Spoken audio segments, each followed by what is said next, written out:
I'll give you this mic. Eric and Kelly.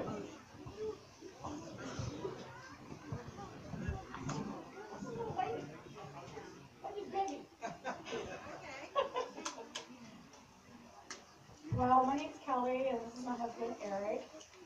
And we spoke last year about some of our experiences that we had in actual sightings.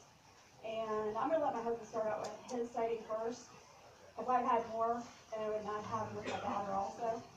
So he's heard more, but seen more. Hello. Yeah, we were here at the Ty Nesta one, and I kind of gave my report that day, and what I seen that day was, a few years ago prior to that, was I was driving a delivery truck, and I happened to glance in the field real quick, and I saw a big black horse, and I looked, second look, and it's like, that's not a big black horse. And all of a sudden the hair on my back of my neck and on my arms just stood straight up. And it was huge, and it was probably at least 300 to 400 yards from the truck, out in the middle of the field. And this thing still looked huge to me. And to this day, I'm still thinking it's something else, but I haven't seen nothing in that field ever again. And that was clear out in, yeah, it was on 2 feet the whole time. It was a quick glimpse. I drove by. I didn't even bother stopping. To tell you the truth, I didn't want to stop. I just kept going. Yeah, I was like, no, that's not what I saw. That's exactly what I saw. I still think today, I don't know. But actually, I want to tell you a little bit more. The actions around our home. We've been hearing wood knocks, howls and screams, hoot owls, but do not sound like hoot owls, and whooping, whistles, bark. One of them barked at me. I couldn't believe it. I was outside taking care of animals, and I heard bark. And I'm looking around, the dogs were just sitting there looking at me. Like, okay, no dogs. And it's like, okay, the dog in the house just barked at me. I come back in and I said, hey, why did Brenda bark at me? And she said, she didn't bark at me. And I said, well, it sounded like it came right from behind the house. And I think there was one behind my house that night. Yeah, one of the nights they were nervous. They were here just a few nights ago. And you tried waking me up and I sleep like a log. Yeah. But there were some other exciting stories throughout the year after we were there, at the last one.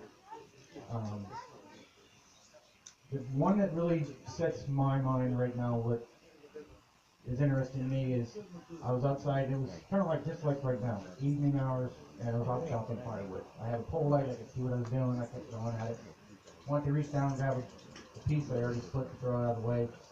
And I heard these coyotes way off, I think about a mile or so from their house. Just start yipping and yiping and yipping and yiping. I said, wow, they're all riled up about something. All of a sudden, just right in the middle of their yipping and yiping, I heard a real loud. They all shut up. Just like that. I mean, it was loud and deep, and it's like, okay, that was not a coyote. That was something else. And it's like, and I bet you it was one of the buddies out there trying to tell them, shut up. That was the one that was really interesting. Plus the bark that one evening. And then after that, a few weeks, months, somewhere in there, a couple months, we were both in the house. I was actually in the bathroom, which was on the far side of the house. She was on the opposite side of the house. And yeah, I was in you're next to the window, I was in the bathroom. Next thing we heard this, mine just was, whoa! I mean, it was so loud it went through the whole house. And I'm going, holy cow, what was that? I heard that, it felt like it shook the house. And I come running out of the bathroom. And I look at my wife and she said, do you hear that? And she, yeah, I heard that. And I said, where'd it come from? She says, back behind the house. Yeah, right behind the horses. And I go running outside, but there's nothing there. Yeah, and the horses were staring at, like glued into the woods. Normally the horses will actually pick up movement in the woods. With deer, the bear, turkeys. I mean, they pick everything up. If I want to know if something's moving around the house, just to look at the horses. Those are just Yeah, she's a little guard dog. I call her radar ears. Her ears are just constantly going flippy, flippy, flippy, flippy, flippy. It's really weird. And she stares with that. And if I look real hard, normally I'll see what she's looking at. And it's normally deer, a flock of turkeys moving through, or occasional bear. I mean, we have bear around our house. We've had coyotes too near our house too. So those are just a few of the other exciting stories from the last time we talked. Um, yeah, there's some other stuff going around the golf course too. So yeah, it can get exciting at times, and there's other nights it's just like this, quiet. No, we do not do nothing with them. No, I didn't like that idea. They're asking people to stand up in the audience. Yes, they're calling off names. They're signing in tomorrow. No, I will not gift. I will not. No. My daughter and I, we got followers back. We'll screen when we get there. No, not gifting, no, we've only had communication. Yeah, and I told her to stop with that a little bit because they got too close to my home. I mean, these guys are animals, in my opinion. They're big, they're strong. I don't want to have them come in my home.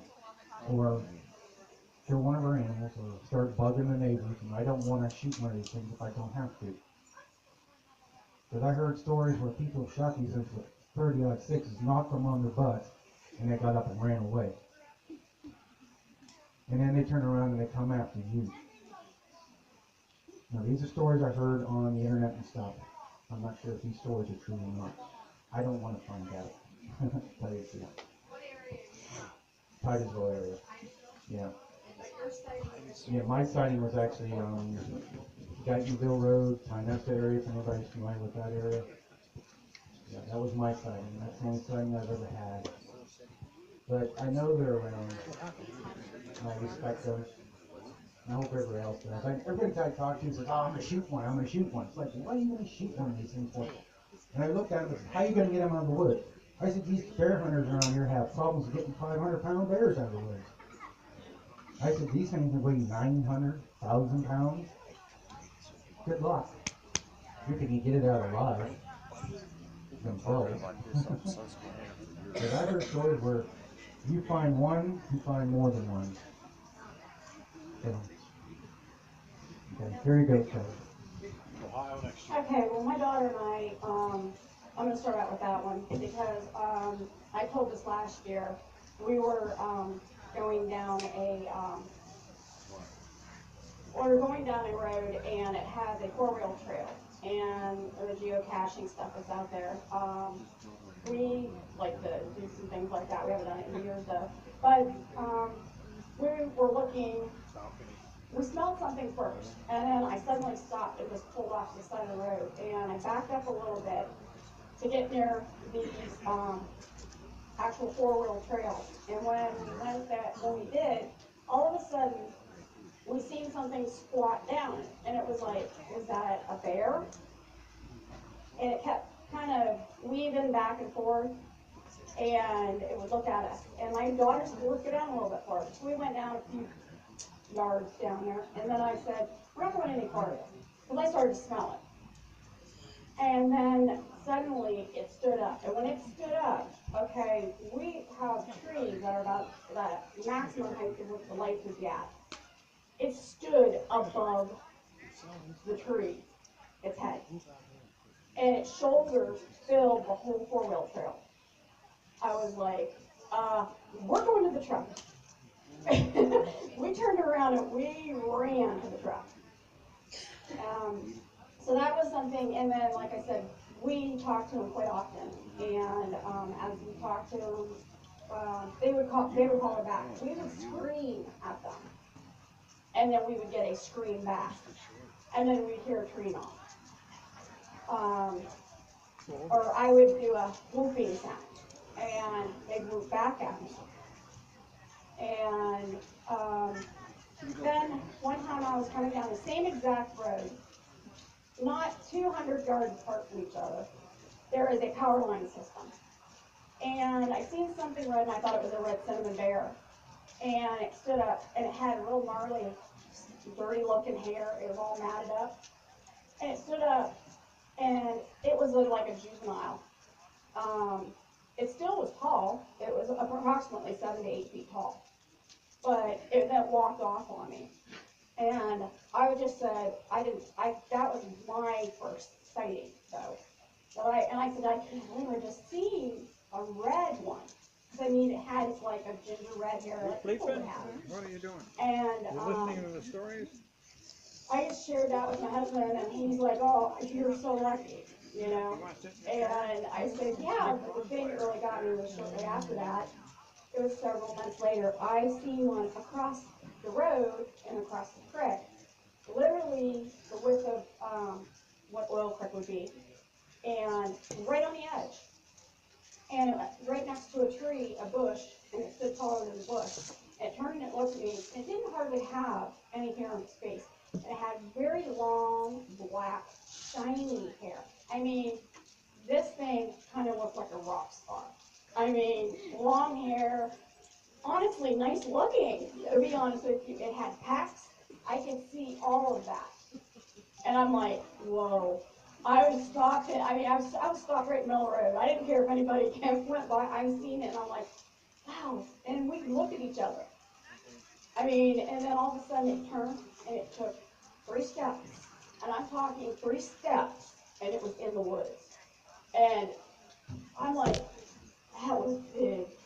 And I mean, it was pushing 9 feet at least. It was so huge, so wide, and I did a sketch, and I didn't bring it with me. I do have one at home, and I've had a sketch artist here to do a rendering of what I see. And it's really, really awesome. But the sounds that we've heard, like I tried to wake him up 2 nights ago, the dogs let us know. Oh my word, that was freaky. My dog was growling. And she got, I believe, attacked at one point in time because she had 3 marks on her back because our two dogs went running off. And I was a pit bull. And ever since we've heard the sounds, she starts growling and shaking every time she hears it now. But she had 3 marks, and it took days to go away. Yeah, messed her hips up like that. We didn't think she was going to be able to walk. But she did get better, but she was lucky. Stand up. So that's pretty much. I mean, there's a lot of things that we've heard and seen throughout this past year. So we try not to aggravate them. We don't want to do that. That's one of the biggest things. So we try to keep things secret on the down low in regards to where they're exactly at. So we don't want to have issues around our place because we have a farm. So we're trying to protect our animals in the best capable way possible. And if we can keep them away from there, that's better for us. We don't mind listening to them or possibly seeing them, but just stay away from the animals. And don't hurt our homes or us. So, okay, I'm handing this back over now.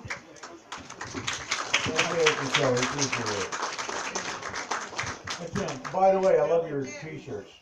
If you people haven't seen it, they're wearing Who's Phone Paranormal inside the t-shirt. They do glow in the dark too. What?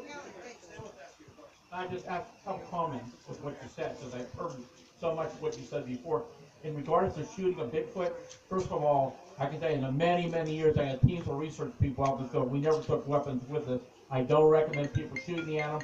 However, I can tell you I investigated multitudes of Bigfoot shootings in Pennsylvania. Many of them were at very close range, anywhere from sidearms to 30-06s, where people shot at these things. And as he had mentioned, in all these cases, none of them were ever brought down. Some were knocked down, and they got up and walked away. In most cases, they walked away. In a few cases where some of these people were very aggressive towards the creatures, they followed or ran after the people for a very short distance, and they walked off into the woods.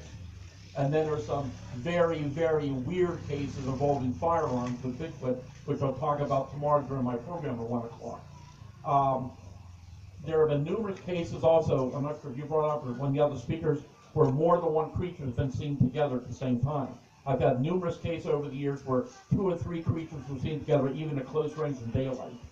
And regarding dogs, something we noticed years ago,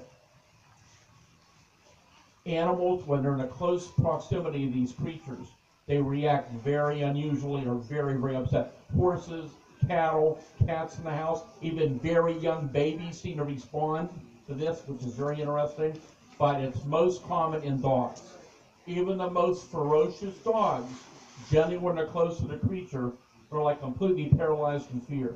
They will not bark, they don't move, they cower, they cry, they hide. Sometimes they'll lay on the ground, just move their eyes around, but they won't make a sound. Sometimes they won't even eat right for 2 or 3 days later.